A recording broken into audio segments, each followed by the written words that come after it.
Okay, let's get into this. Okay, so why am I sharing about fear today?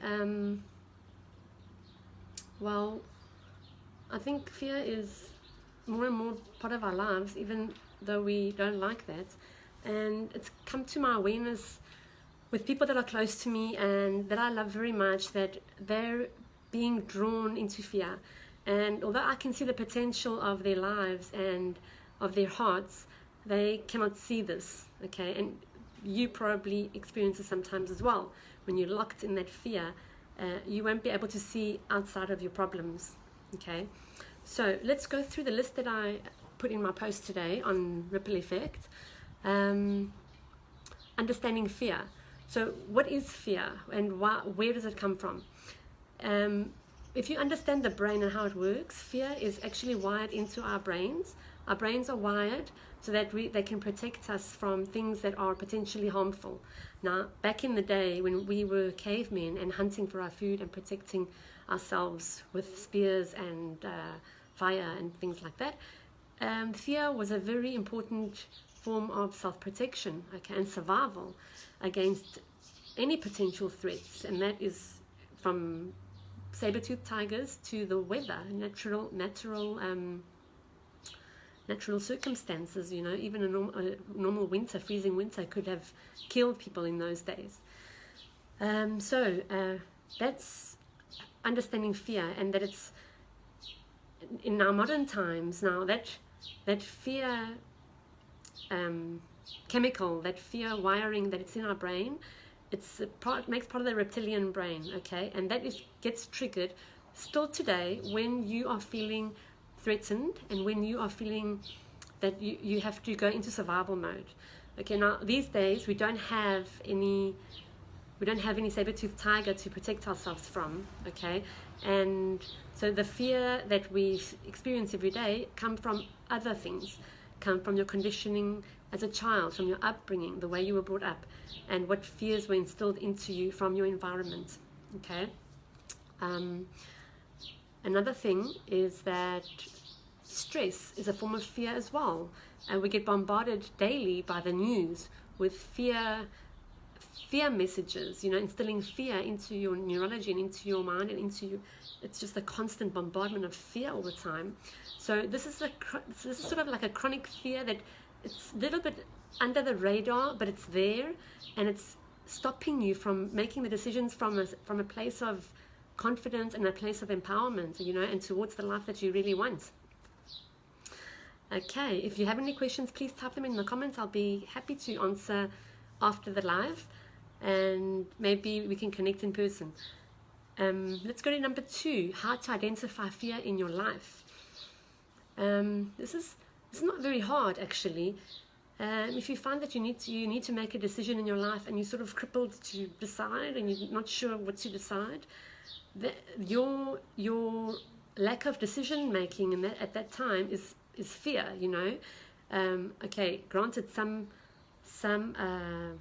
decisions you cannot make overnight, and those need to be researched and to be studied, and you make the decision based on concrete things you've found and discovered, and that are congruent to what your inner values are, you know, are based on.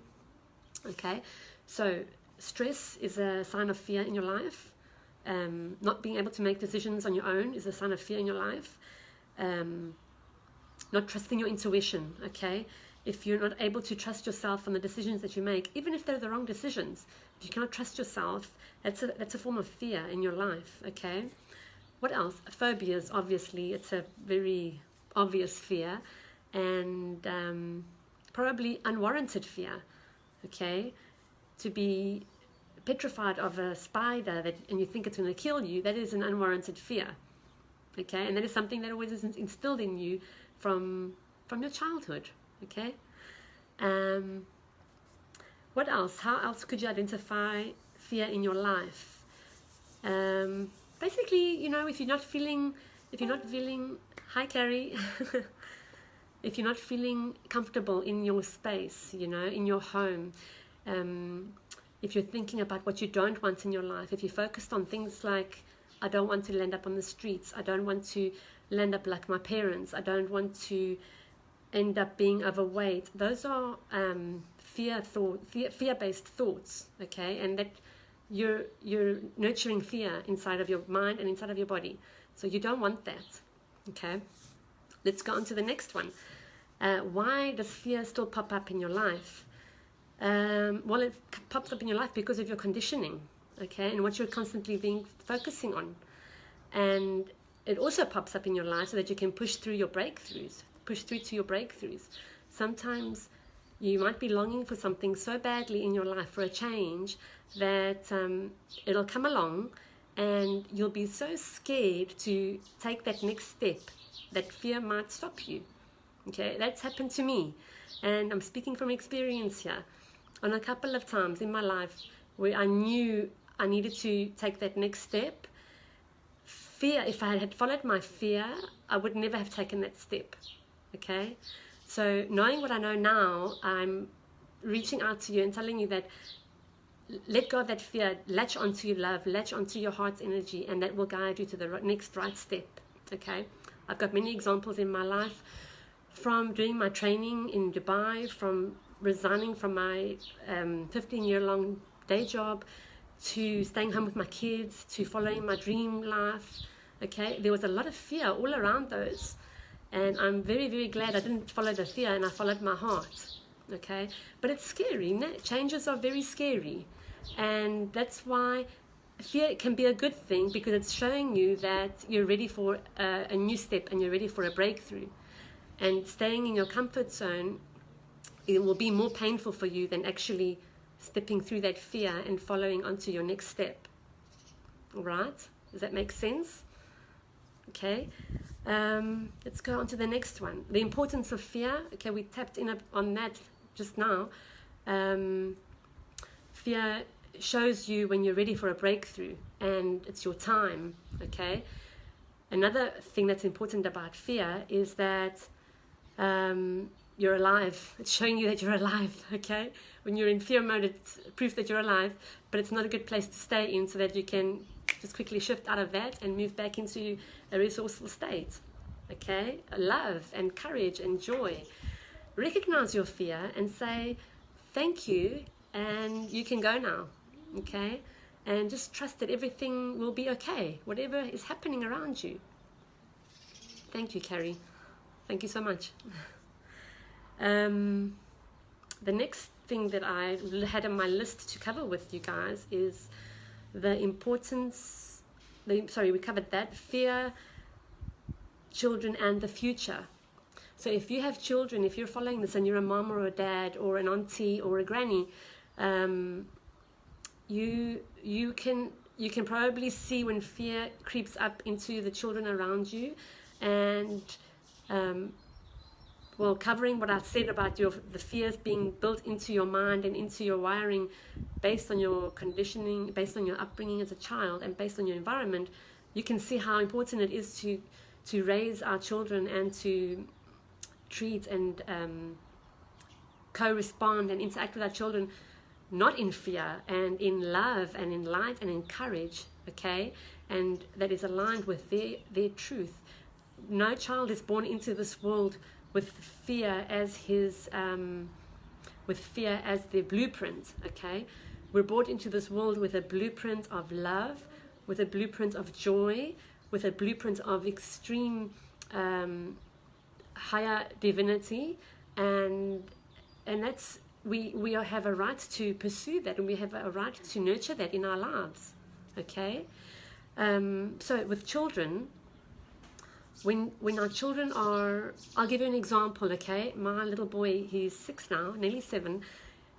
When he was about 3, we came home, into our home, and I realized that our home had been broken into.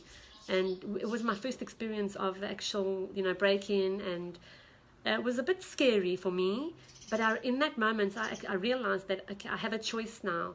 I can either pass on this fear to my child, or I can just treat the situation as it is, okay? And so I did. As I was holding my 3-year-old in my arms, he was watching me breathing, my chest was going up and down, and I said to him, My boy, we've just been broken into. You know, thieves came into our house and they took what they wanted, and that was it. I didn't add any spices or any ingredients to that. It was a fact, and I kept my own fear. Well, I processed it in that moment, okay, by considering how I was going to react. Hi, Neddy. Hi, Kosti. Hi, Maria. Thanks for watching, guys. So I processed that fear in the management of how I was going to respond to my son. Okay, that's how children bring things and teach us these things. You take that opportunity and you learn and you embody the way you want to raise your child. All right. So yeah, and another situation was when I was putting him to bed one night and a huge spider was sitting on his pillow very comfortably. And I don't like spiders. Okay, I have nothing against them, but I'm not petrified of them either, but it's not like I'm going to go and pick up a spider and take it outside with my bare hands, okay? So, but again, I didn't want to pass that fear on to my son. So what did I do? I casually said to him, oh, look, there's a spider who came to visit Spider-Man, because he had a big Spider-Man blanket on his bed. And I just casually swept it up into a dustbin and took it outside, because I didn't want to pass my fear on to my son, all right? So when children are brought up with fear, you know, constant fear, even watching the news can subconsciously put fear into a child's wiring, into a child's neurology.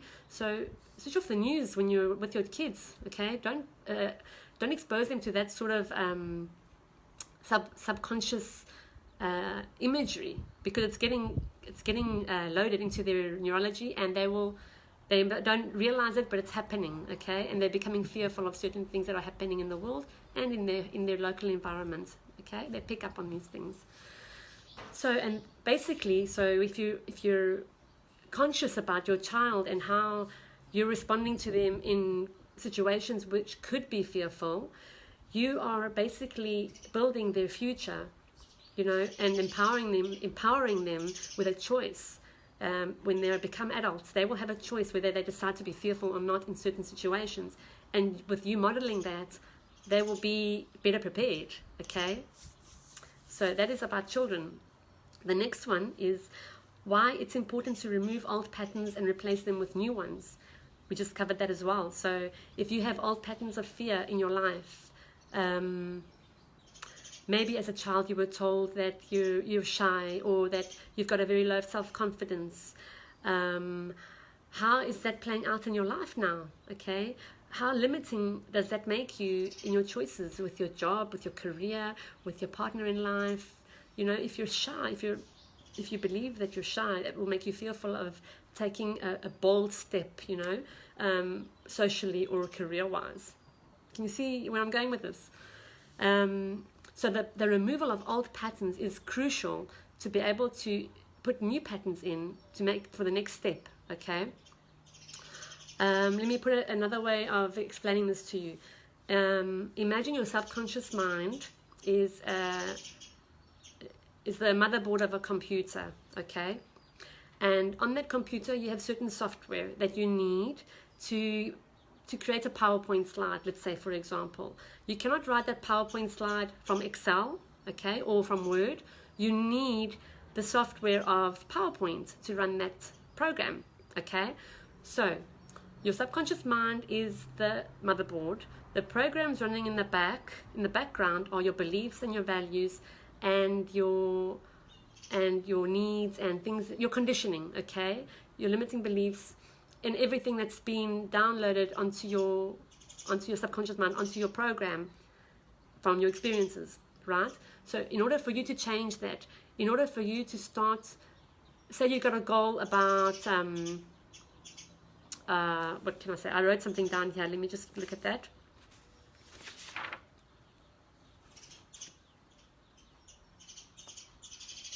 So you cannot experience abundance, growth, and wellness on a program of guilt, fear, and jealousy. Okay, you cannot experience a life where you are you have a certain goal, maybe to get fit, to have a body that is healthy and strong, but your background programming is something that I'm lazy, I've never done this before, and it's going to be hard, and I'm scared, and waking up early is too hard. That sort of programming is not going to get you anywhere, okay? These are also, they are background programs that are running on autopilot, okay? And they're filtering everything that comes into your life, okay? So that's why it's important to take off the old patterns, offload the bad programs, and upload new resourceful programs through your coach, whoever's your mentor, whoever's your coach, okay? Neuro-linguistic programming works miracles with things like fears and phobias, NLP, in other words. And yeah, and it's just about changing the way you are experiencing something, you know, because basically your thoughts are creating your emotions, okay? So if you have an experience in your past that creates fear in you, that creates an emotion of fear, you have downloaded that thought into your brain, into your subconscious mind, and you have attached the feeling of fear to that thought. So any new experiences that are similar to that experience that you have, that memory that you have, will also be tagged with the emotion of fear. So that's why it's so important to change the old patterns, the old programs, and tag them with new things, okay, to make a more empowered outlook on life, and to give you better choices, more choices in your life, an expanded platter of emotions that you can choose from, and not only fear, okay. Next one is how to outsmart fear using your truth. So fear is from the mind and truth is from your heart, okay. Fear basically stops you from doing the things you want, okay? And it prevents you from your big breakthrough in life, and it cripples your relationships, and it leaves your body in high stress mode, right? So how can you outsmart fear and start using your truth, your heart, to make decisions in your life? Well, firstly, you need to recognize that fear is active in your thought process, okay? You need to identify where you are feeling fear in your life, and write things down and see if it's justified, this fear that you're feeling, and then decide to feel something else, okay, instead of fear, okay. You need to get yourself aligned with your heart's energy, because we all know now that the heart has a magnetic field that is much more powerful than the brain's magnetic field, okay. And when you tap into that magnetic field, that energy, you are in your flow, you are coherent, and you are experiencing a life of abundance and a life, you know, of beautiful joy and beautiful energy. Yes, you will have challenges in your life. That's life. I'm not saying that you will not experience situations that you will find challenging, okay, and hard. You will, but you will be aligned with your heart, and you will find alternative choices to fear. Okay, alternative choices being joy, alternative choice being gratitude, forgiveness, hopeful, okay, because that is your birthright, that is what you deserve, okay. So what you can do today to shift from a place of fear to a place of love, first, make an intention, you know, make an intention that you do want to step out of fear and move closer towards love, and to experience more of that in your life. By setting that intention, you open up your doors already for new things to come your way, and for you to attract new teachers, and you can become a student and learn and grow from all of this, right? Another thing you can do today, once you've set your intention, is begin to align yourself with your heart, okay? When you find yourself, I'm saying okay pretty much, sorry about that, it's a bit of nerves. So when you find yourself if you have a difficult decision to make in your life, or some choices you need to make, before you make any decisions, okay, you need to, what I suggest is, you think of a time in your life when you felt so confident in your decision making, when you knew what the right decision was to make, you knew how that felt, you had that confidence inside your whole body, all your cells were just buzzing with that confidence, and you could feel the rush and the joy of what was to come because of that decision and because of that state you were in. You were in a peak performance state, in a peak resourceful state, okay? Remember a time in your life when you felt that way. And as you're remembering that time, I'd like you to just associate yourself with that memory again and step into that memory and feel it for what it is. Remember what you were wearing. If there are any smells involved, remember the smells. Where are you? Where were you when this was happening? Who was with you? Are there any sounds that you can hear around you? Okay, so as you're experiencing that memory of your true confidence in making a decision, okay, tap into your heart. You know, put your hand on your heart and feel your heart's beating. Feel your heart's energy. Feel how your heart is feeling now when you're in that state. Okay, this is you getting into coherence with your heart. Now, as you're feeling that that joy and that love from your heart, just think of something that makes you feel grateful, and somebody in your life that you're extremely grateful for, or something that's happened that you're extremely grateful for, that in your life or in your past, and hang on to that feeling. So now in that state, you're in coherence now with your heart. And if you ask your heart, you can ask your heart right now, what do I do now? What do I do, and how, what should I do that honors your highest intentions? And your heart will answer to you, okay? And you can trust that whatever your heart comes up with, that is the way you should go. That is your next step. Okay, it might be hard, and realizing that next step might take you back into fear, and that's okay. You just lead yourself out again. Acknowledge the fear and choose to go somewhere else. Okay, so guys, that wraps it up for today. I hope this has been valuable for you. Please leave your comments in the comments. I'd love to connect with you, and we'll see where this leads me next. I'll maybe have some ideas for anything else you'd like me to chat about. Have a beautiful Friday. Hi Tia. Hi Sarab. Tia, we just wrapped up. You can watch the recording, okay? Love you guys. Bye.